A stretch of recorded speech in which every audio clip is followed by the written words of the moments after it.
نستعينه ونستهديه ونستغفره ونعوذ بالله من شرور أنفسنا ومن سيئات أعمالنا من يهده الله فلا مضل له ومن يضلل فلا هادي له أشهد أن لا إله إلا الله وأشهد أن محمدا عبده ورسوله فإن أصدق الحديث كتاب الله وخير الهدي هدي محمد صلى الله عليه وسلم وشر الأمور محدثاتها وكل محدثة بدعة وكل بدعة ضلالة أو كما قال صلى الله عليه وسلم اللهم صل على محمد وعلى آل محمد كما صليت على إبراهيم وعلى آل إبراهيم وبارك على محمد وعلى آل محمد كما باركت على إبراهيم وعلى آل إبراهيم في العالمين إنك حميد مجيد.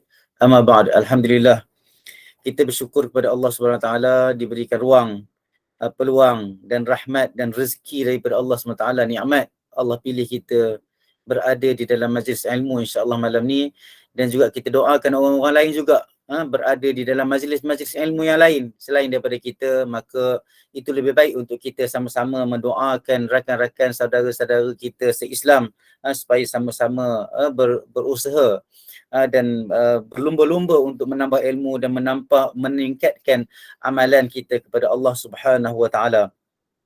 Hari ini kita masuk kepada Babu Adhkarir Ruku', muka surat 104. Terima kasih yang membantu. Muka surat 104. Kita dah masuk malam ni kepada zikir-zikir ketika ruku'. Zikir-zikir ketika ruku' di dalam solat. Babu Adhkarir Ruku', bab pada menyatakan zikir-zikir di dalam ruku'. Faqad taghaharatil akhbar as-sahihah an Rasulullah sallallahu alaihi wasallam. Telah banyak datang riwayat-riwayat hadis-hadis yang sahih daripada Nabi Muhammad sallallahu alaihi wasallam, daripada Rasulullah sallallahu alaihi wasallam, annahu kana yukabbiru lirruku', annahu kana yukabbiru lirruku'. Sesungguhnya Nabi Muhammad sallallahu alaihi wasallam itu dia akan bertakbir, dia akan bertakbir ketika dia nak rukuk. Dia bertakbir ketika dia nak rukuk. Makna dia dekat sini adalah Nabi Muhammad sallallahu alaihi wasallam bertakbir sebelum, maksudnya nak pergi kepada rukuk. Selepas membaca surah, selepas bacaan Fatihah, maka Nabi bertakbir untuk pergi ke rukuk. Bukan angkat tangan. Angkat tangan cerita lain. Angkat tangan cerita lain, sunat angkat tangan, ketak dan sebagainya. Itu cerita lain. Kita bercakap tentang bacaan. Maknanya Nabi bertakbir dengan lafaz Allahu Akbar menghala ke kedudukan rukuk. Dan hukum bertakbir intiqalat ini, takbir daripada berdiri ke rukuk, itu adalah sunat. Hukumnya adalah sunat. Lau tarakahu kana makruhan karahata tanzih. Kalau ditinggalkan takbir itu, maka hukumnya makruh. Karahata tanzih maksudnya hukum makruh, tidak bagus, tidak elok. Wala tabtulu salatuhu wala yasjudu lis-sahwi. Tidak batal salat dan dia tidak sujud sahwi untuk menggantikan ataupun disebabkan lupa nak bertakbir ketika nak rukuk. Wa kadzalika jami'u takbirat allati fi as-salati hadha hukmuha. Begitu juga dengan seluruh takbir intiqalat, perubahan daripada rukun-rukun fi'li itu di dalam solat adalah hukumnya sama saja, hukumnya sunat. Kecuali takbiratul ihram, maka takbiratul ihram hukumnya wajib. Fa innaha ruknun la tan'aqidu as-salatu illa biha. Sesungguhnya takbiratul ihram itu tidak adalah rukun. Takbiratul ihram itu adalah rukun. Tidak sah salat ataupun tidak terikat, tidak jadinya salat, tidak validnya salat kalau tidak ada takbiratul ihram. Tidak bermulalah solat itu, tidak dikatakan seorang itu bersolat kalau dia tidak bermula dengan takbiratul ihram.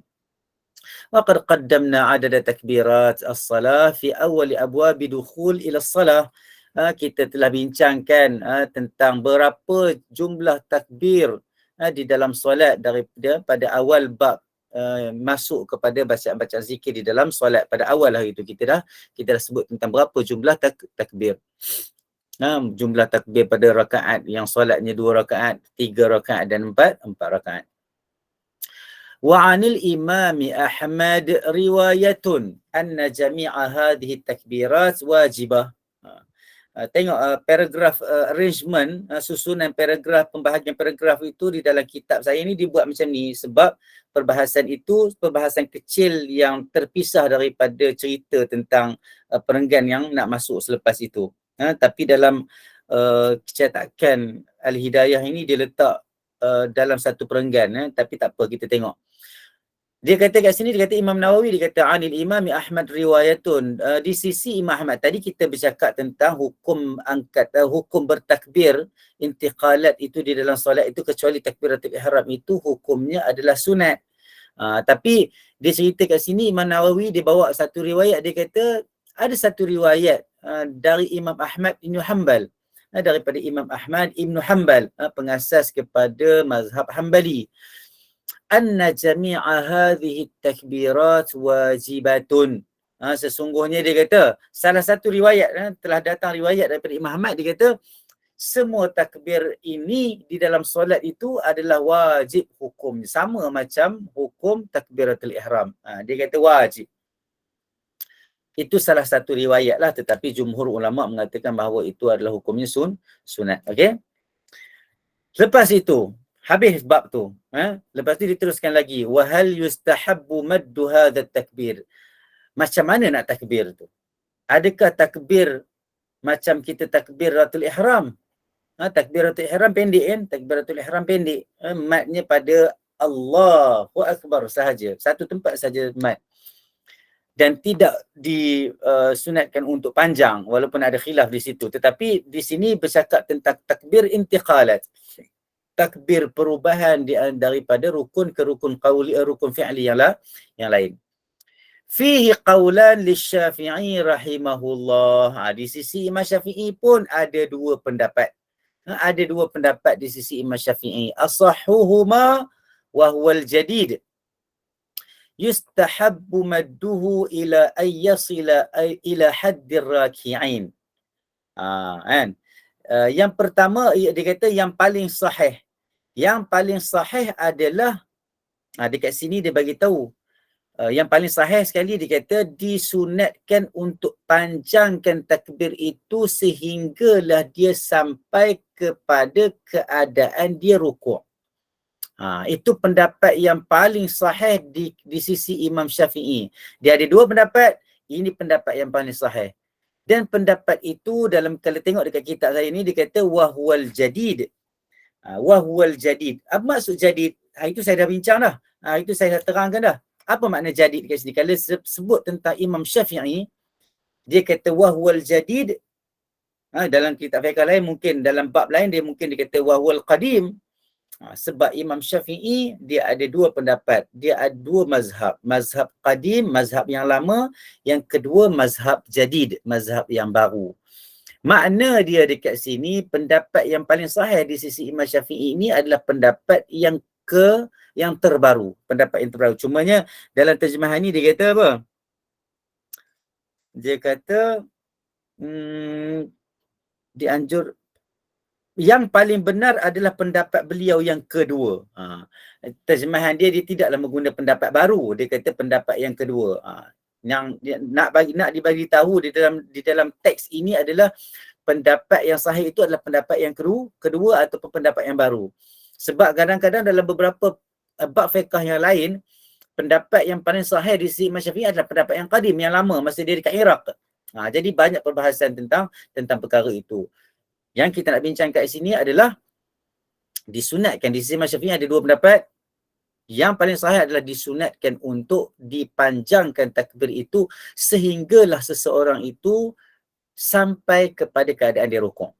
Untuk apa? Dia kata li'alla yakhluwa juz'un min salatihi an dhikrin, supaya tidak ada gap ataupun tidak ada satu keadaan di dalam solat itu yang mana keadaan itu seseorang itu tidak berzikir. Seseorang itu tidak berzikir. Maksudnya supaya setiap keadaan dalam solat itu mesti ada zikir. Jadi kalau seorang itu pendekkan takbir Allahu Akbar, mungkin pergerakan dia lambat nak sampai kepada rukuk. Dan keadaan diam itu tidak ada zikir. Jadi ulama Imam Syafi'i dia kata dipanjangkan, maksudnya Allahu Akbar. Panjang sikit, Allahu Akbar. Sampai kepada rukuk berhenti. Lepas tu dia kata bi khilafi takbirat, lepas tu dia kata fayashtaghilu bi tasbihir ruku'. Kemudian bila sampai je dia kepada had rukuk itu, kepada keadaan rukuk, dia pun terus bertasbih di dalam tasbih yang sepatutnya kita baca di dalam rukuk. Boleh faham maksudnya? Ini khilaf lah, ini khilaf. Pendapat yang sahih di kalangan Imam Syafi'i itu di sisi Imam Syafi'i yang tu. Ada pendapat kalau ada orang tu dia Allahu Akbar pendek, tidak ada masalah juga, sebab itu salah satu daripada pendapat-pendapat di kalangan para ulama juga, even di sisi Imam Syafi'i. Berbeza dengan takbiratul ihram. Berbeza dengan takbiratul ihram, dia kata fa inna sahih istihbabu tarkil mad fiha. Yang sahih sekali di sisi mazhab Syafi'i, dia kata takbiratul ihram pendek. Disunatkan untuk pendek, disunatkan untuk meninggalkan panjang. Kalau terjemahannya meninggalkan panjang, maknanya pendek. Disunatkan pendek untuk takbiratul ihram. Kenapa? Dia justify. Dia bagi tahu sebab kenapa. Ini ijtihad, sebab dari segi ijtihad. Sebab dekat sini contohnya, dia kata supaya tidak ada waktu gap yang di dalam solat itu tidak ada zikir. Itu pun ijtihad Imam Syafi'i. Yang ini juga justifikasi ijtihad Imam Syafi'i. Dia kata li'annahu, dia kata yahtaj ila bastin niyyah fiha. Fa idza maddaha syaqqa alaihi wa idza ikhtasaraha sahula alaihi. Dia kata sebab di dalam takbiratul ihram ini kita nak ada niat. Kita nak ada niat tu cepat masuk supaya tidak ada waktu yang lama untuk niat itu beralih atau terganggu. Maka seorang itu bila dia nak masuk kepada semayang, dia niat nak semayang, dia terus Allahu Akbar masuk kepada semayang. Fa idza maddaha, kalau dia panjangkan Allahu Akbar, makanya dia kata jadi susah kepada dia. Jadi susah kepada dia. Apabila dibaca panjang maka akan terlalu memberatkan bagi orang yang solat, dan jika dibaca pendek maka dia akan menjadi lebih mudah baginya. Demikian juga hukum takbir yang lain. Cuma kan bila baca terjemahan ini kita faham tak apa makna susah, apa makna senang. Tengok bila kita angkat takbir lama Allahu Akbar, niat tu masa itulah, kalau ikut mazhab Syafi'i masa itulah niat. Dia tak sama macam mazhab-mazhab lain yang sebahagian daripada mazhab lain dia kata niat cukup bagi orang yang dia sebelum dia pergi semayang, dia kata dia nak semayang, dia sampai dekat tempat semayang, dekat sejadah dia angkat takbir, walaupun pada ketika itu niat itu tidak terlintas pada ketika itu, tapi dah sah dah, sebab niat dia dah datang sebelum dia dah sampai kepada tempat dia nak solat tu, tapi bukanlah waktu yang jauh. Itu ada perbahasan yang lain. Tapi kita pegang mazhab Syafi'i sekarang ni, kita semua Malaysia ni ikut mazhab Syafi'i, tidak ada masalah pun sebab ada khilaf di situ. Maka dia tak nak kita lama angkat takbiratul ihram itu supaya tidak susah niat itu berada pada ketika itu. Jadi kalau tak mau niat tu lama diganggu. Allah bila nak semayang fakabbir, angkat takbir Allahu Akbar, dah masuk, settle semayang. Settle dah semayang. Jadi dia bila kita tengok kat sini, dia seolah-olah macam apa yang orang Melayu buat sehingga kadang-kadang datang was-was dan sebagainya. Bukan semua, tapi macam saya bagi tahu sebelum ni, saya sendiri pernah tengok orang sebahagian daripada orang tua-tua angkat takbir lama Allahu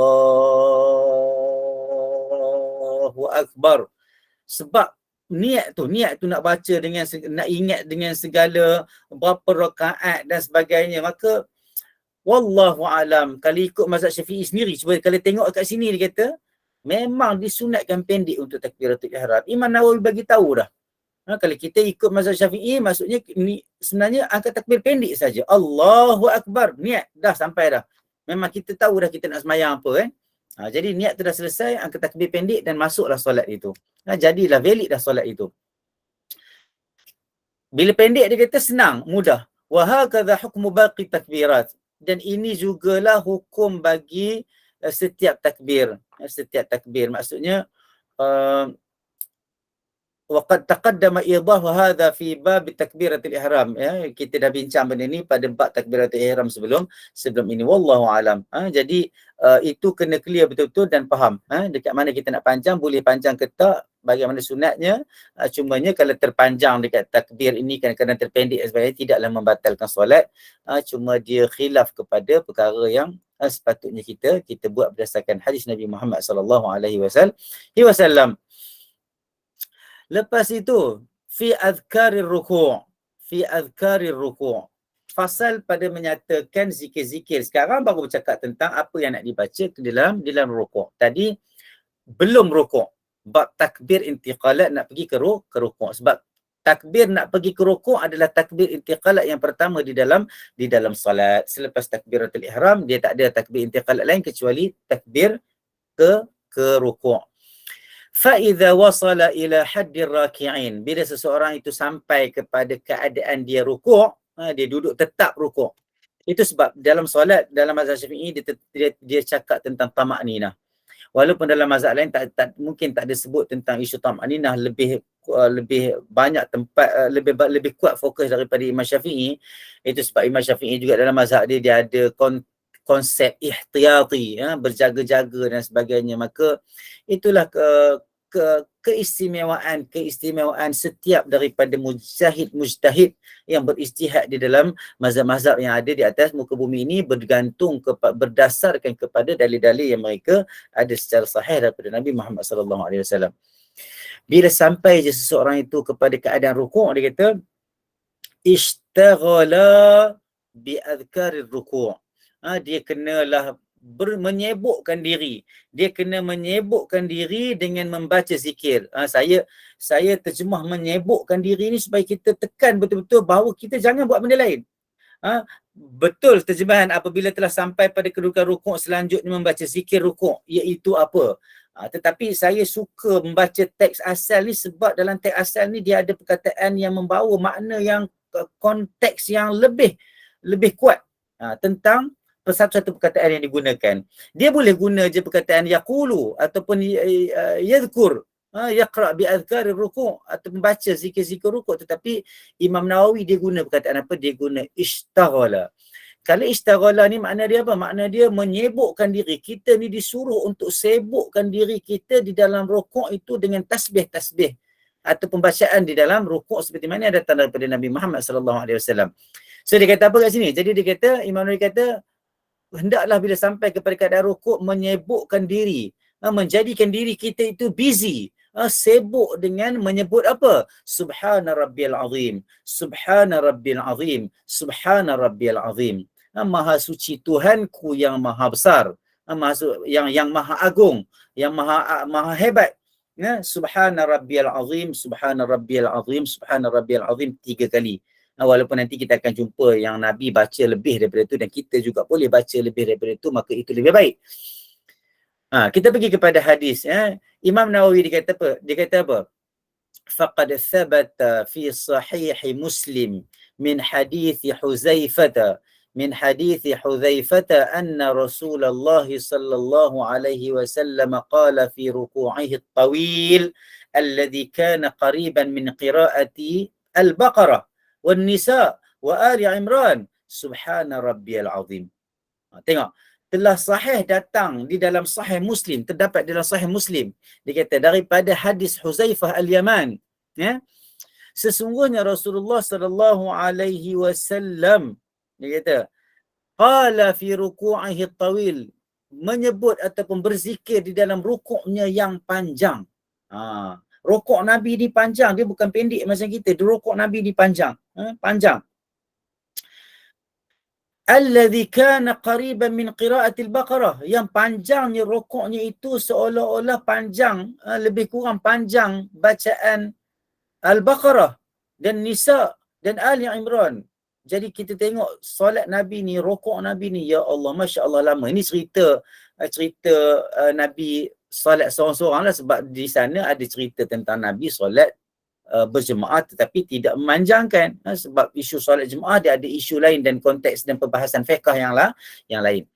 Okey, jadi Nabi baca subhana rabbiyal azim, subhana rabbiyal azim, subhana rabbiyal azim. Wa ma'nahu karrara subhana rabbiyal azim fihi kama jaa mubayyinan fi sunan Abi Daud wa ghairihi. Makna dia dekat sini adalah Nabi mengulang-ulangkan subhana rabbiyal azim ini di dalam rukuk, fihi di dalam rukuk. Seperti mana dia diterangkan di dalam Sunan Abi Daud, mengikut riwayat yang berada di dalam Sunan Abi Daud. Maka Nabi ini rukuknya panjang, sekadar membaca surah Al-Baqarah, An-Nisa dan Ali Imran. Masya Allah, Nabi berzikir, bertasbih, membesarkan Allah SWT di dalam rukuknya. Waja'a fi kutubis sunan annahu sallallahu alaihi wasallam qala idza qala ahadukum subhana rabbiyal azim thalathan faqad tamma ruku'uhu. Kalaulah dia telah datang di dalam kitab sunan, Sunan Abi Daud dan beberapa kitab sunan, annahu sallallahu alaihi wasallam, sesungguhnya Rasulullah sallallahu alaihi wasallam, dia kata, idza qala ahadukum, bila seseorang itu berkata ataupun menyebut atau berzikir subhana rabbiyal azim, menyebut subhana rabbiyal azim 3 kali, faqad tamma ruku'uhu, maka telah sempurnalah rukuknya. Maka telah sempurnalah rukuknya. Maknanya sekurang-kurangnya mengikut sunnah adalah tiga kali. Dikeluarkan Imam dalam Sunan At-Tirmizi, dalam Sunan Ibn Majah, dalam Sunan dalam Sunan Ad-Darqutni dan Al-Baihaqi. Maka 3 kali itu sunnah. 3 kali itu sunnah, maksudnya yang paling sikit mengikut sunnah banyak tu. Faqad tamma ruku'u, telah sempurna rukuknya. Dan telah juga sabit ataupun sahih datang daripada Nabi Muhammad sallallahu alaihi wasallam melalui jalur Aisyah radhiyallahu anha, anna Rasulullah sallallahu alaihi wasallam kana yaqulu fi ruku'ihi wa sujudihi subhanakallahumma rabbana wa bihamdik Allahumma ighfirli. Ini satu lagi, kita dah settle dah tentang bacaan tentang subhana rabbiyal azim. Okey. Saya nak sentuh sikit, mungkin tak ada yang tanya, mungkin ada yang tanya, mungkin ada persoalan dalam kepala kita. Okey. Sebelum saya lupa, saya nak jawab nanti soalan yang minggu yang baru ni, tak apalah, saya jawab sekali lagi lah, insya-Allah. Sekarang ni nak cerita tentang perkataan wa bihamdi. Sebab kita biasa baca wa bihamdi tu.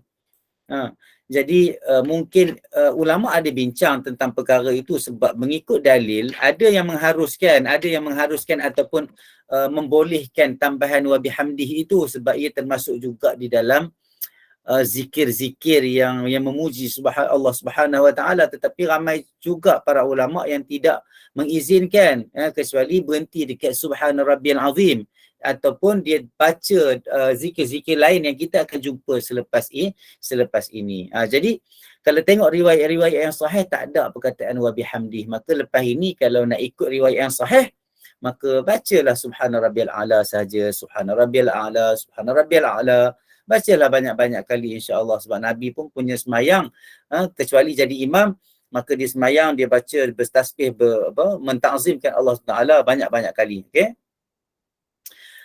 Selepas itu kita dah selesai dah bab tasbih yang kita biasa baca, dan kita pergi kepada tasbih yang mungkin ramai di kalangan kita jarang baca.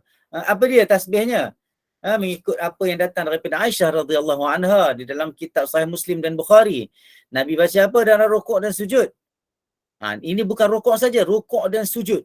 Rukuk dan sujud Nabi baca subhanakallahumma rabbana, maha suci engkau ya Allah, Allahumma, wahai Tuhan kami, wa bihamdik, dan segala pujian bagimu ya Allah, Allahumma ghfirli, ya Allah ya Tuhan kami, ampunkanlah dosaku, ya Allah ya Tuhanku, ampunkanlah dosaku. Maknanya kita lepas ni kita boleh baca pula lah yang lain ni. Kita upgradekan, kita perbaiki, kita perelokkan lagi solat-solat kita, zikir-zikir di dalam rukuk dan sujud kita dengan zikir-zikir yang lain. Seperti mana yang datang daripada Nabi Muhammad SAW. Bukan zikir buatan, bukan zikir siapa-siapa reka, tetapi zikir yang Aisyah sendiri tengok dan dengar apa yang Nabi buat. Maka kalau kita rasa dan kita yakin Nabi Muhammad SAW itulah idola kita dalam ibadat, maka ikut Nabi dah cukup. Sebab Nabi manusia yang paling bertakwa kepada Allah SWT, paling bagus memberikan contoh dalam bab ibadat kepada kita. Dialah sumber wahyu, sumber syariat. Okay, subhanakallahumma rabbana wa bihamdika Allahumma ghafirli. Baca banyak kali. Baca banyak kali tidak ada masalah. Sebab kita tahu pun tadi Nabi rokok panjang. Okey. Faham Okey, jadi kita pergi kepada hadis yang seterusnya. Wa thabata fi sahih Muslim an Ali radhiyallahu anhu anna Nabi sallallahu alaihi wasallam kana idza raka' yaqulu Allahumma laka raka'tu wa bika amantu wa laka aslamtu khasha'a laka sam'i wa basari wa mukhi wa 'azami wa 'asabi. Tengok di dalam sahih Muslim daripada Ali bin Abi Talib radhiyallahu anhu, sesungguhnya Nabi Muhammad sallallahu alaihi wasallam, sesungguhnya Nabi sallallahu alaihi wasallam kana idza raka', bila Nabi rukuk, Nabi akan baca apa? Allahumma laka raka'tu, ya Allah ya Tuhanku, kepada Engkau aku rukuk. Wa bika amantu, kepada Engkau ya Allah aku beriman. Wa laka aslamtu, dan kepada Engkau jugalah aku menyerah diriku. Maksudnya menjadi seorang Muslim. Aslamtu.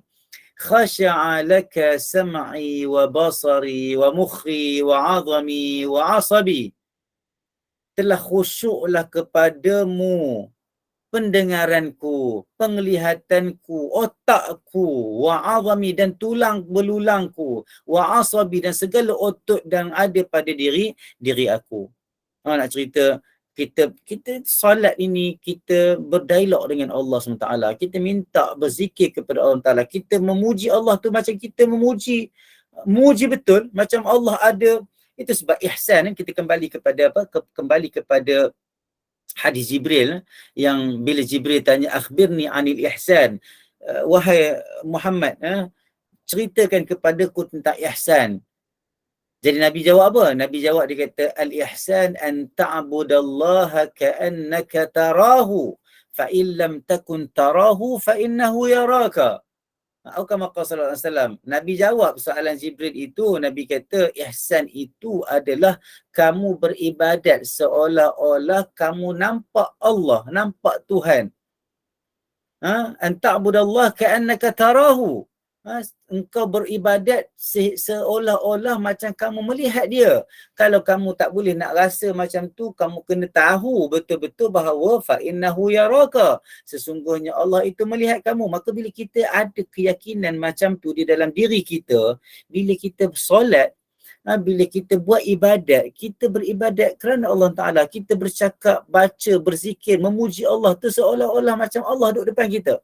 Ini bukan masalah nak kata Allah tu macam makhluk, bukan. Tapi rasa, perasaan, tumpuan, fokus kita semasa kita beribadat dan berzikir. Jangan salah faham. Perkara ni bukan isu kita mengatakan Allah duduk berdepan kita macam makhluk, bukan.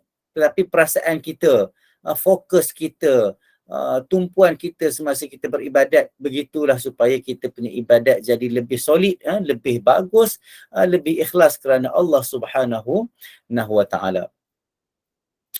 Lepas tu, apa makna lagi khasya'? Okey, saya dah terjemah tadi kan. Jadi ini bacaan yang ketiga. Ini zikir yang ketiga. Tadi dah ada satu zikir.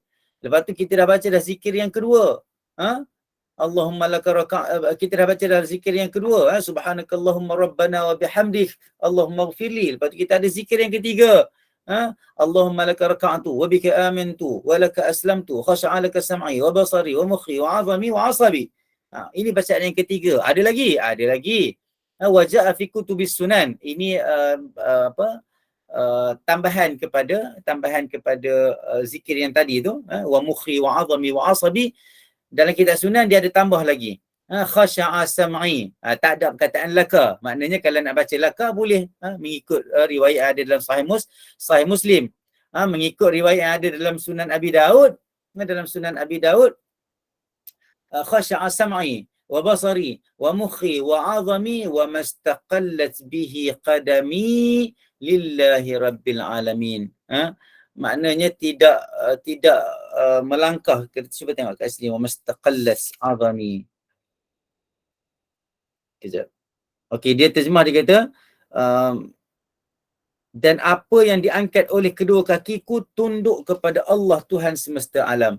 Maknanya nak bagi tahunya, maksudnya khusyuk, pendengaranku khusyuk, penglihatanku khusyuk kepadamu, otak pun khusyuk kepadamu, tulang-tulangku pun khusyuk kepadamu. Wa mastaqallat bihi qadami lillahi rabbil alamin. Tidak berganjak ataupun tidak diangkat, tidak bergerak dua kakiku kecualilah untuk Tuhan, untuk Tuhan yang menjaga seluruh alam.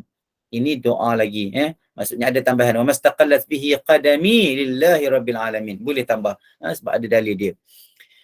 Dan telah sabit fi sahih Muslim, telah datang juga secara sabit, secara sahih daripada di dalam sahih Muslim daripada Aisyah radhiyallahu anha. Cuba tengok dekat sini. Bila Aisyah meriwayatkan hadis-hadis begini, kebanyakannya Aisyah meriwayatkan perkara ini adalah di rumah. Dia tidak cerita. Kalian nak tengok riwayat-riwayat yang sahabat-sahabat cerita, dia dekat masjid semasa perang, berjalan dalam kafilah. Tetapi apa yang Aisyah riwayat adalah salat-salat Nabi di rumah. Dan ianya terpakai sebab ia berkaitan dengan solat. Daripada Aisyah dia kata, radhiyallahu anha, sesungguhnya Rasulullah sallallahu alaihi wasallam berkata ataupun berzikir di dalam rukuknya dan sujudnya. Apa dia? Subuhun quddusun rabbul malaikati war ruh. Subuh maksudnya yang maha suci. Subuh yang maha suci, wahai zat. Subuh ni maksudnya dia panggilan sebenarnya. Dia panggilan. Dia bukan macam subhanallah. Subhanallah maha suci Allah.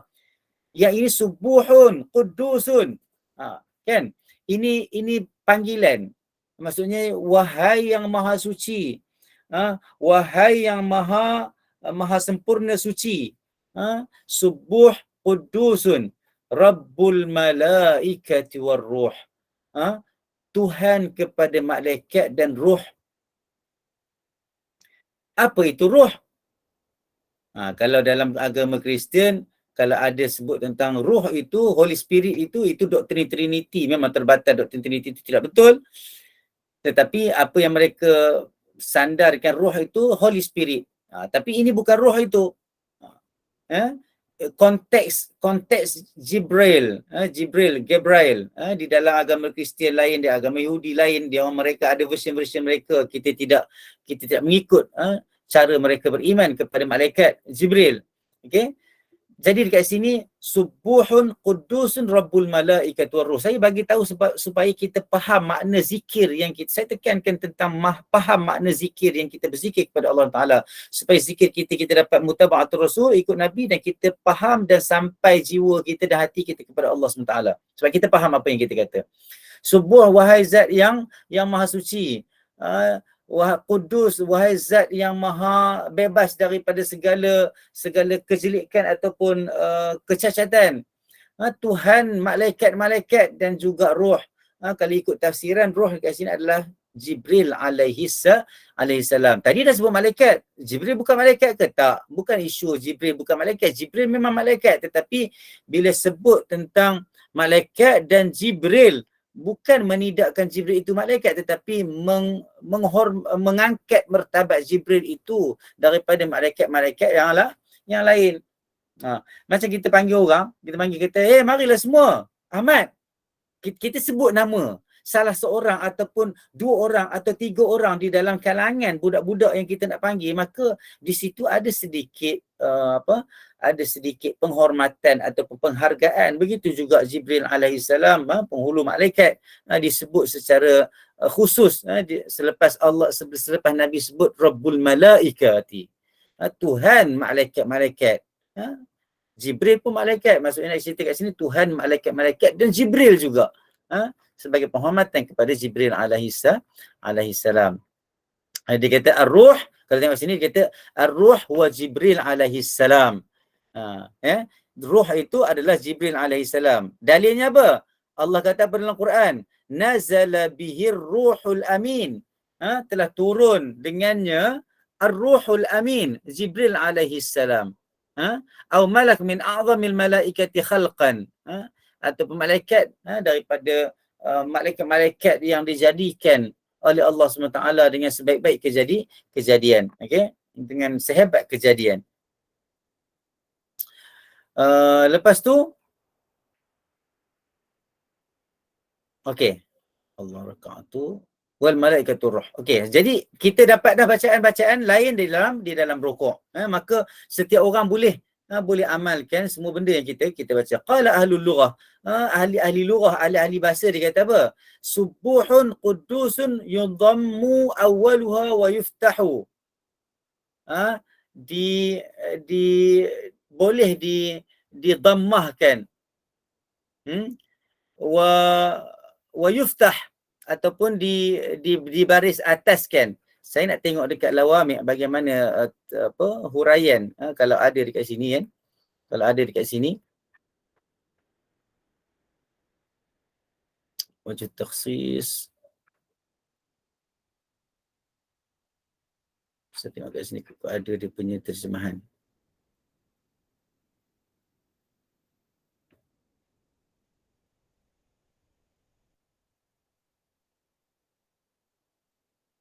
Oh tidak ada, tak apa. Jadi nak bagi tahu dekat sini maksudnya qala ahli lughah subuh, boleh baca subuh ataupun boleh baca sabuh. Nak bagi tahu kat situ. Maksudnya kalau ada orang baca sabuh, jangan kata salah. Maknanya dia ambil pendapat yang boleh baca secara sabuh. Dia kata ahli bahasa, dia kata subuhun qudusun yudammu awwaluhuma wa yuftah. Boleh dibacakan secara baris di hadapan untuk perkataan huruf yang mula-mula, iaitu huruf sin dan huruf qaf, ataupun dibaca baris di atas. Dua-dua itu adalah dua bahasa yang diterima. Ajwaduhuma wa ashharuhuma wa aktsaruhuma ad-dhammu. Yang lebih baik ataupun lebih masyhur ataupun lebih banyak diguna pakai disebut adalah menggunakan dhammah, menggunakan baris di hadapan. Maknanya kita baca subuhun quddus. Subuhun quddus. Okey. Jadi kita masuk kepada bab yang lain, perenggan yang lain. Wa rawaina an Auf, hadis yang lain. Wa rawaina an Auf bin Malik radhiyallahu anhu qala qumtu ma'a Rasulillah sallallahu alaihi wasallam lailatan faqama faqara'a surat al-Baqarah. La yamurru bi ayatin rahmah illa waqad waqafa wa sa'ala wa la yamurru bi ayatin 'adzab illa waqafa wa ta'awwadha. Qala thumma raka'a bi qadri qiyamihi yaqulu fi ruku'ihi subhana dzil jabaruti wal malakut wal kibriya wal 'azamah. ثم قال في سجوده مثل ذلك. هذا حديث صحيح ورواه أبو داود النسائي. Dia kata kat sini, dia kata daripada Auf bin Malik radhiyallahu anhu, aku bersama-sama Rasulullah sallallahu alaihi wasallam solat malam. Aku bersama-sama Rasulullah sallallahu alaihi wasallam solat malam, lailatan, pada satu malam. Faqama, bila Nabi bangun dan dia baca surah Baqarah. Nabi ni bila solat seorang-seorang memang panjang-panjang bacaan dia, surah Baqarah, surah Al-Imran, An-Nisa. Dan Nabi, hadis ni kita dah baca, hadis yang seumpama dengan dia kita dah baca dah pada sesi-sesi yang sebelum ni. Tapi hadis ini, dalam teks hadis ini dia ada sambungan lain nak cerita tentang bacaan di dalam rukuk. Dia kata Nabi bila wala yamur bi ayati rahmah, Nabi tidak akan lalu kepada ayat yang ada berkaitan dengan ada perkataan rahmah ataupun ada konteks rahmat daripada Allah Subhanahu Wa Taala, maka Nabi akan berhenti dan minta rahmat itu. Wasa'al, dan doa minta rahmat. Wala yamur bi ayati azab, dan tidak lalu kepada ayat-ayat yang mempunyai azab illa waqafa wa ta'awwadha, kecuali Nabi berhenti sekejap, stop sekejap, dan Nabi minta berlindung daripada azab itu. Qala thumma raka', kemudian Nabi pun raka'a biqadri qiyamihi. Kemudian Nabi rokok sekadar mana? Nabi rokok mengikut kadar dia berdiri. Nampak tak? Biqadri qiyamihi maknanya dengan kadar dia berdiri. Maknanya rokok dengan berdiri dia sama. Itu sebab saya pernah sebut sebelum ni, riwayat-riwayat tentang Aisyah dan sebagainya. Daripada Auf bin Malik menceritakan bahawa Nabi rokok panjang, sama panjang dengan dia berdiri. Okey? Apa yang Nabi baca? Nabi baca Subhana dzil jabarut. Subhana dzil jabarut wal malakut wal kibriya wal 'azamah. Maha suci Allah SWT yang mempunyai jabarut, kehebatan, wal malakut, pemilikan, kerajaan, wal kibriya, yang mempunyai kebesaran, maksudnya al-kibriya, mempunyai kebesaran. Dekat sini dia terjemah apa? Ada terjemah tak? Kekuatan, kekuasaan, kesombongan dan keagungan. Macam ni kita nak faham kesombongan. ini pun sebenarnya isu akidah juga ramai yang contohnya bila ada di antara nama-nama Allah SWT, contohnya Zuntiqam. Zuntiqam ni yang membalas dendam, revenge. Lepas tu Al-Jabarut, besar, keagungan, kekuatan. Yang tu tak apa lagi. Ni Al-Mutakabbir. Al-Mutakabbir ni orang yang kalau terjemah kepada manusia, dia orang yang takabur. Membesarkan diri. Bagi kita nak faham tentang sifat Allah SWT, maka kita kena faham satu je, simple je. Apa saja sifat yang Allah sifatkan diri dia, walaupun kita terjemah sama je macam manusia, tapi Allah bukan manusia. Allah adalah entiti yang terlalu berbeza. Kalau Allah itu melihat, manusia melihat, laisa kamithlihi syai', maka manusia melihat tidak sama macam Allah melihat. Allah tidak melihat macam mana manusia melihat. Terjemahannya takkan kita nak terjemah melihat itu dengan perkataan lain untuk membezakan. Tak. Membezakan itu adalah melalui limitasi ataupun had-had yang Allah dah tentukan. Maknanya, macam kita baca, walam yakul lahu kufuwan ahad. Tidak ada satu benda pun yang sama dengan Allah Subhanahu Wa Taala. Sama juga dekat sini, bila terjemahannya al-kibriya, sombong, dia bukan makna sombong itu macam sombong manusia, tidak. Yang pertama. Yang kedua, kalau Allah itu takabur, soalan. Kalau Allah itu takabur, layak tak bagi Allah untuk takabur? Allah memiliki semua benda. Allah memiliki kehebatan. Maka layak bagi Allah untuk takabur. Layak tak manusia untuk takabur? Tidak layak langsung manusia takabur, sebab tidak ada satu perkara pun yang manusia miliki selain daripada hak dan izin daripada Allah SWT. Itu sebab manusia tak boleh takabur. Jadi kalau Allah itu takabur, maka konteksnya betul, sebab itulah milik Allah SWT. Balas dendam. Zuntiqam. Allah layak tak untuk balas? Allah balas bagi orang-orang yang degil cakap dia. Allah balas kepada orang-orang yang ingkar arahan dan suruhan dia.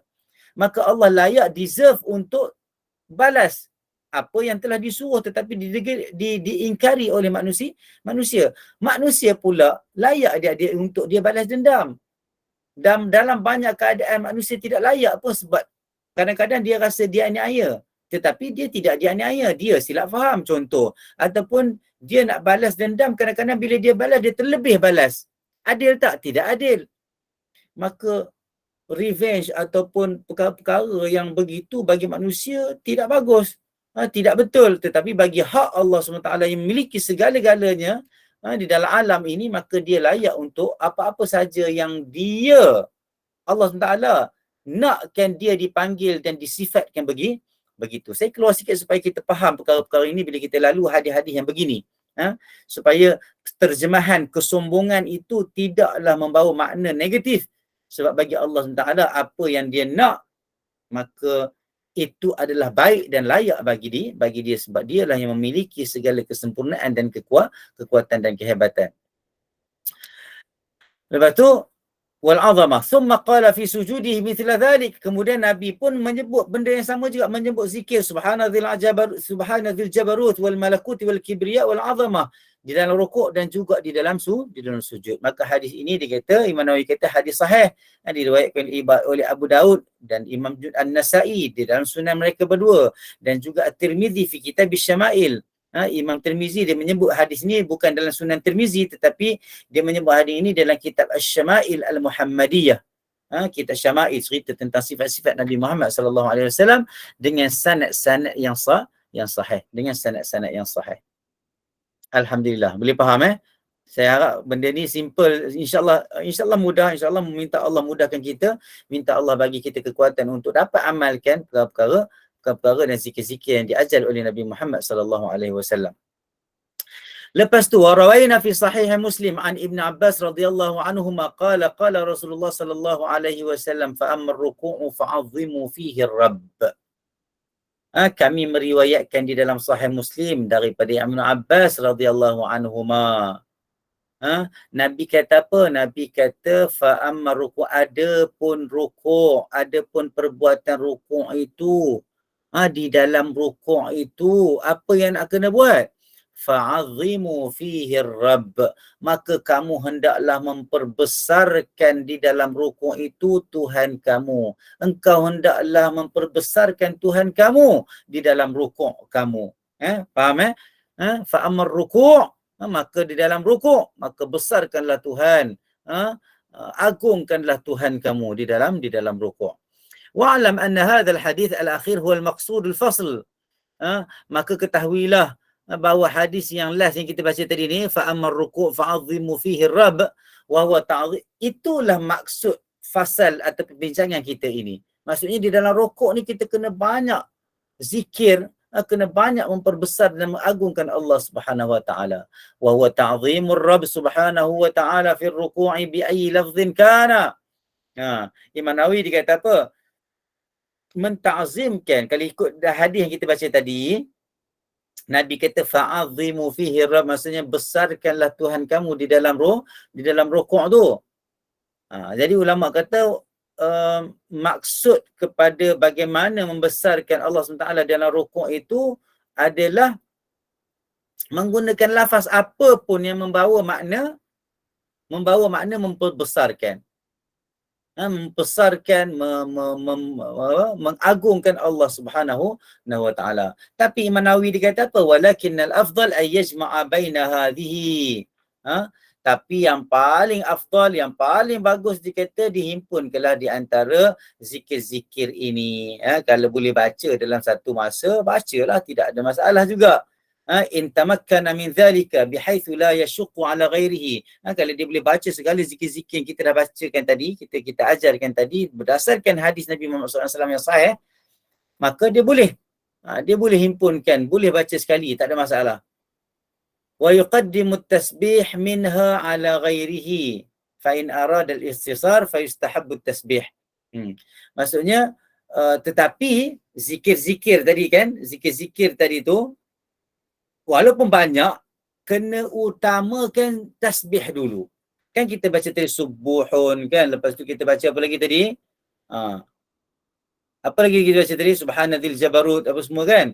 Lepas tu kita baca subuhun qudusun, lepas tu kita baca apa lagi? Khasha'a sam'i wa basari kan? Allahumma laka raka'tu. Ini semua zikir-zikir di dalam rukuk, tetapi boleh himpunkan semua, tetapi walaupun dalam keadaan kita himpun semua tu, maka kita kena dahulukan apa? Dahulukan tasbih subhana rabbil azim ataupun subuhun qudusun.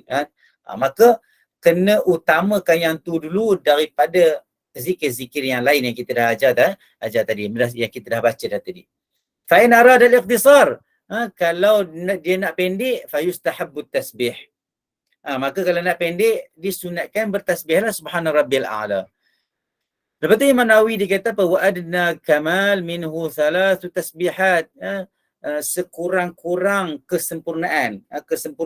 Sempurna bacaan zikir yang sempurna, tapi paling rendah adalah 3 kali tasbih. Walau iqtasara ala marrah, kalaulah dia baca sekali je subhana rabbil a'la, kana fa'ilan li asli tasbih, maka dia dah buatlah arahan untuk bertasbih, tidak ada masalah lah kalau sekali. Wa yustahabbu idza iqtasara 'ala al-ba'd ay yaf'ala fi ba'd al-awqat ba'dha. Kalaulah dia rasa macam dia nak buat sikit-sikit, maka dia pilihlah solat ini dia baca subhana rabbil a'la, solat isyak nanti, solat subuh dia akan baca subuhun qudusun. Boleh faham maknanya dalam sehari itu kalau kita ada 5 bacaan dalam zikir, dalam rukuk, maka kita bagi, kita bukan tetapkan, kita bukan khususkan, tapi kita susun sendiri, bukan untuk khususkan, tidak.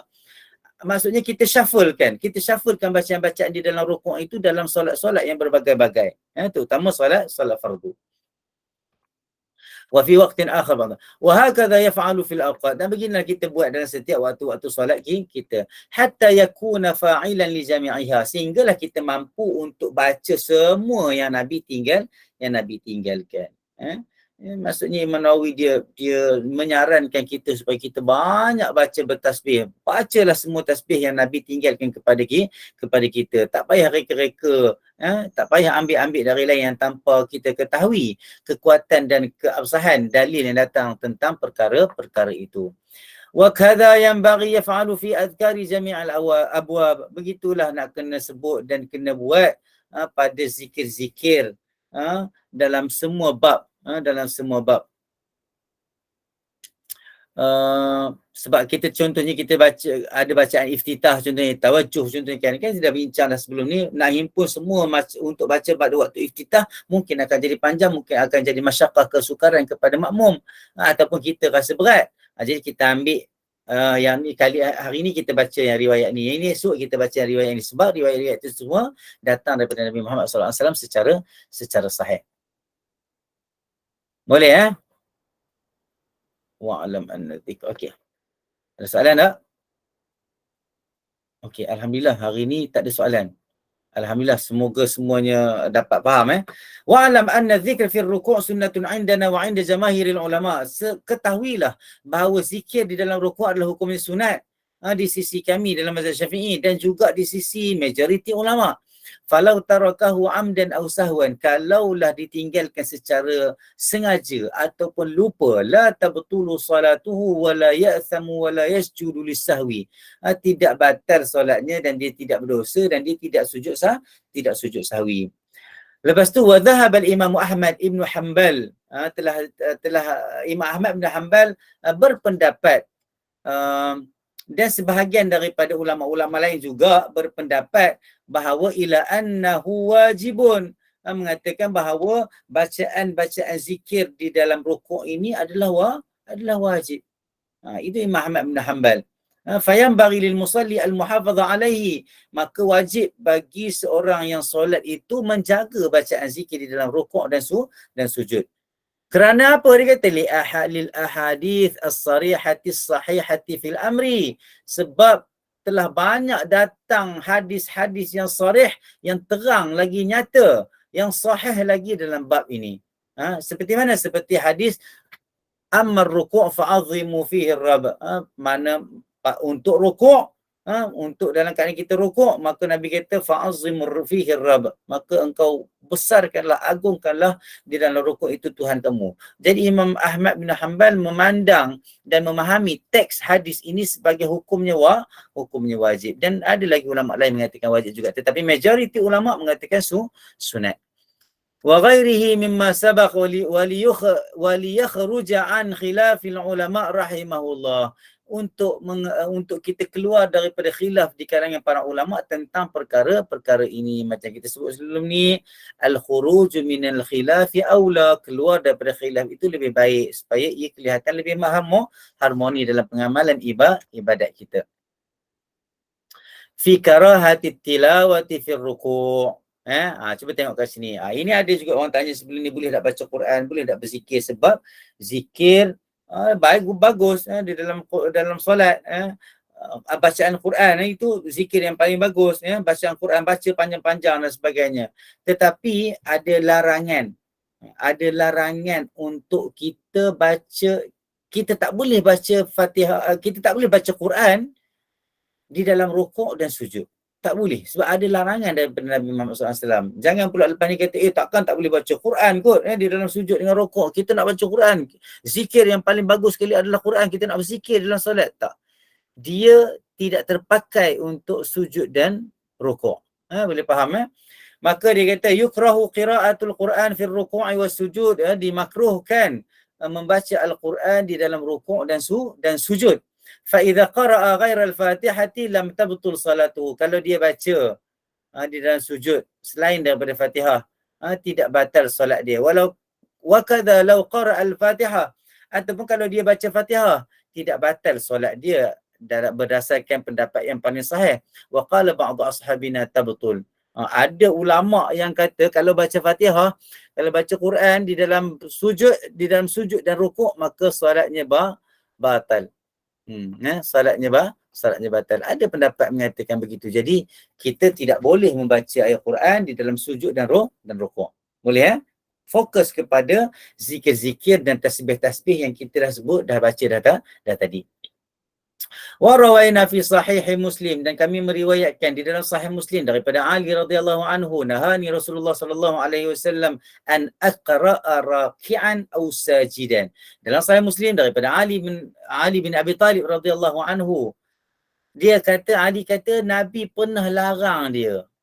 Ali ni dari kecil duduk kat rumah Nabi kan. Ali bin Abi Talib ni Nabi bela. Dulu masa Nabi kecil, Pak Ali bela. Pak saudara Nabi bela. Ali ini adalah sepupu Nabi Muhammad sallallahu alaihi wasallam. Maka Ali kata Nabi pernah larang dia, Nabi larang dia membaca ayat Quran dalam keadaan kita rukuk dan sujud di dalam solat. Maka ambil perhatian betul-betul, walaupun kita nak banyakkan zikir, nak banyak baca apa-apa, tolong jangan baca Quran dan ataupun Fatihah di dalam rukuk dan sujud. Di dalam rukuk dan sujud. Okey. Lepas tu, hadis yang lain daripada Ibnu Abbas, kami meriwayatkan juga di dalam Sahih Muslim, juga daripada Ibnu Abbas radhiyallahu anhuma, daripada Rasulullah sallallahu alaihi wasallam, dia kata apa? Dia kata ala wa inni nuhitu an aqra al-Quran raki'an aw sajidan. Ala ni terjemahan dia, makna dia ketahuilah, ataupun hati-hati dan ambil tahu sesungguhnya aku telah dilarang oleh Nabi Muhammad sallallahu alaihi wasallam. Bila dikata aku dilarang, siapa yang larang? Zaman Nabi, para sahabat tidak ada siapa yang melarang sahabat yang lain, sebab mereka di dalam hierarki yang sama, dalam generasi yang sama. Maka bila sebut konteks nuhi tu dilarang, maknanya Nabi yang larang. Ala wa inni, ketahuilah, ambil tahu bahawa sesungguhnya aku dilarang untuk aku baca Quran semasa aku berada dalam keadaan rukuk ataupun sujud. Nabi larang. Ibnu Abbas, Nabi juga pernah larang Ali bin Abi Talib. Maka ini hadis yang cukup kuat, hadis yang cukup jelas, melarang kita membaca Al-Quran di dalam sujud dan rukuk. Saya hajat sikit sebenarnya sebelum saya berhenti, saya nak refer kepada soalan. Saya minta maaf, soalan-soalan dulu tak sempat nak tengok lagi. Ini yang soalan minggu lepas. Kita dah baca sebenarnya. Kalau ada perhintaan boleh tengok balik rakaman ni. Kalau tak ada boleh dengar. Soalan minggu lepas katanya tentang solat sunat fajar tu. Ada riwayat. Ada dua riwayat. Riwayat yang pertama baca rakaat pertama, qulu amanna billahi wa ma unzila ilaina وَمَا أُنْزِلَ إِلَى إِبْرَاهِيمَ وَإِسْمَاعِيلَ وَإِسْحَاقَ وَيَعْقُوبَ وَالْأَسْبَاطِ وَمَا أُوتِيَ مُوسَى وَعِيسَى وَمَا أُوتِيَ النَّبِيُّونَ مِنْ رَبِّهِمْ لَا نُفَرِّقُ بَيْنَ أَحَدٍ مِّنْهُمْ وَنَحْنُ لَهُ مُسْلِمُونَ. Itu surah Al-Baqarah ayat 136, baca rakaat pertama. Rakaat kedua, Nabi kata apa dalam Sahih Muslim? Dia kata, qul ya, baca rakaat kedua, قل يا أهل الكتاب تعالوا إلى كلمة سواء بيننا وبينكم ألا نعبد إلا الله ولا نشرك به شيئا ولا يتخذ بعضنا بعضا أربابا من دون الله فإن تولوا فقولوا اشهدوا بأننا مسلمون. Surah Ali Imran ayat ke-64. Ini baca pada rakaat yang kedua. Itu satu. Rakaat pertama apa tadi? Rakaat pertama qulu amanna billah. Rakaat kedua qul ya ahlal kitabi ta'alu ila kalimatin sawa'in bainana wa bainakum. Okey. Ada riwayat lain kalau tak nak baca dua ayat itu dalam dua-dua rakaat salat fajar itu. Salat fajar ni salat sunat sebelum subuh. Boleh juga, ada juga riwayat yang Nabi baca Al-Kafirun dan Nabi baca Al-Ikhlas. Maka pilihlah mana-mana nak baca. Selalu kita baca Al-Qul ya ayyuhal kafirun, kita baca Al-Ikhlas pula lah rakaat kedua. Itu yang biasa kita buat. Tapi bila dah belajar ni, siapa nak buat, nak dapat pahala yang banyak, maka dia buatlah. Baca surah Al-Baqarah 136 rakaat pertama, Ali Imran ayat 64 pada rakaat yang kedua, dan memang rakaat yang pertama itu lebih panjang bacaannya daripada rakaat kedua ini. Maka itu jawapan kepada Hari tu yang tanya siapa dia? Intan Al-Jufri. Lepas tu Wan Nurhanita ada tanya saya, sekiranya solat jemaah di Masjid India Muslim yang mengikut mazhab Hanafi, boleh ke jemaah membaca surah Al-Fatihah? Boleh, tak ada masalah, sebab itu tidak mengganggu isu solat jemaah. Contohnya kalau yang agak mengganggu ni, kalau lah imam tu baca kunut, kita tak baca kunut. Jadi ulama ada khilaf kat situ. Bacalah, ikutlah sebagai menghormati, tidak ada masalah sebab bab kunut itu khilaf. Tapi kalau contohnya kita sembahyang belakang imam, yang imam tu tak baca kunut sedangkan kita baca kunut, maka ikut je imam, sebab tak baca kunut pun tidak ada masalah sebab dia sunat. Maka dalam bab bacaan Al-Fatihah, dia tidak mengganggu masalah imam atau masalah jemaah, sebab kita baca sendiri-sendiri seorang-seorang dalam keadaan bacaan sir. Tidak ada masalah insya-Allah. Walaupun yang imam tu mazhab lain. Sama juga kita pergi Mekah ke, kita pergi mana ke, kita berimam dengan imam mazhab Maliki, mazhab Hambali dan sebagainya. Dan tidak ada masalah. Kita baca Fatihah tu, kita baca Fatihah. Okay, sebab kita berpegang kepada mazhab Syafi'i. Tapi boleh je tidak baca Fatihah, sebab kalau rakaat pertama dan kedua solat secara jahat tidak perlu baca Fatihah dari sisi mazhab lah lain. Tapi mazhab Syafi'i tetap juga kena baca Fatihah. Tak kira lah solatnya jahar ataupun sir. Boleh faham itu sebagai jawapan kepada dua soalan yang saya tak sempat nak jawab minggu lepas. Saya minta maaf. Semoga Allah bagi kita orang kata apa? Kekuatan, Allah bagi kita kelapangan, Allah bagi kita rezeki untuk kita sama-sama boleh naikkan ataupun tingkatkan amalan kita kepada Allah Subhanahu Wa Taala melalui bacaan-bacaan zikir yang diajarkan oleh Nabi Muhammad sallallahu alaihi wasallam. Semoga kita mendapat rahmat, mendapat solat yang khusyuk, menjadi orang yang menjadikan solat itu fokus utama dia, supaya kita ni dijauhkan daripada kemungkaran dan maksiat dengan berkat solat yang Allah janjikan, inna salata tanha 'anil fahsya'i wal munkar. Sesungguhnya solat itu mengelakkan kita daripada membuat perkara yang fahsya, kejahatan dan mungkar dan kemungkaran. Maka kita minta Allah bagi kita jadi orang yang menjaga solat, khusyuk dalam solat dan sentiasa mempunyai kekuatan untuk terus bersolat pada awal waktu, solat berjemaah dan sebagainya. Jadi kita berhenti kat situ dulu. InsyaAllah kita akan masuk ke dalam sesi yang ke depan, bab pada menyatakan mengangkat kepala daripada rukuk ke i'tidal, ke kedudukan i'tidal. Kita tengok apa bacaan dia. Kita biasa dengar sami Allahu liman hamidah saja, tetapi ada lagi bacaan lain, lagi alhamdu hamdan katsira dan sebagainya, dan kita akan tengok pada sesi akan datang insya-Allah. Jadi aku qauli hadza wa astaghfirullah li wa lakum wa lisailil muslimina wal muslimat. Rabbana atina fid dunya hasanah wa fil akhirati hasanah wa qina adzabannar. Wa sallallahu ala sayyidina Muhammad wa ala alihi wa sahbihi wasallam. Subhana rabbika rabbil izzati amma yasifun wa salamun alal mursalin walhamdulillahi rabbil alamin. Haji Hafsah, boleh ke baca Alam Nashrah dan Alam Tara Kai masa solat sunat? Ini solat sunat fajar ataupun solat subuh? Sebenarnya baca secara umum solat ini iqra' ma tayassara minal Quran. Baca je surah apa pun. Boleh je, tak ada masalah. Cumanya kalau nak ikut Nabi baca, sebab Nabi nak meringankan kita. Meringankan kita supaya kita boleh baca je apa-apa saja yang kita hafal di dalam solat ini. Tetapi kalau kita nak dapat pahala lebih lagi, nak dapat banyak lagi bacaan dan nak dapat pahala mengikut Nabi, kita itu sebab apa kita kena belajar. Itu sebab apa kita kena belajar. Kalau kita tak belajar, kita duduk baca yang ada je lah.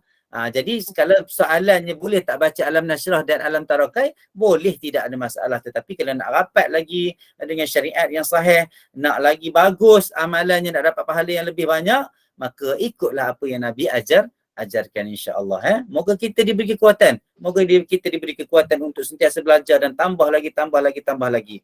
Tapi secara umumnya sah solat, baca surah apa pun di dalam solat apa pun.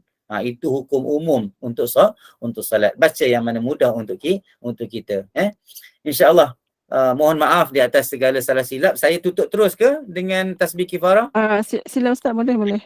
Silakan. Bismillahirrahmanirrahim. Wal 'asri innal insana lafi khusr illa alladhina amanu wa 'amilus salihati wa tawasaw bil haqq wa tawasaw bis sabr. Subhanakallahumma wa bihamdika asyhadu an la ilaha illa anta astaghfiruka wa atubu ilaik. Assalamualaikum warahmatullahi wabarakatuh. Waalaikumsalam warahmatullahi wabarakatuh. Terima kasih Ustaz. warahmatullahi Sama-sama, wabarakatuh. terima Terima kasih kasih semua. Ustaz. Terima kasih Ustazah. Terima kasih. Kita jumpa lagi insya-Allah. Kita sambung ke sesi yang Terima kasih seterusnya. Ustaz.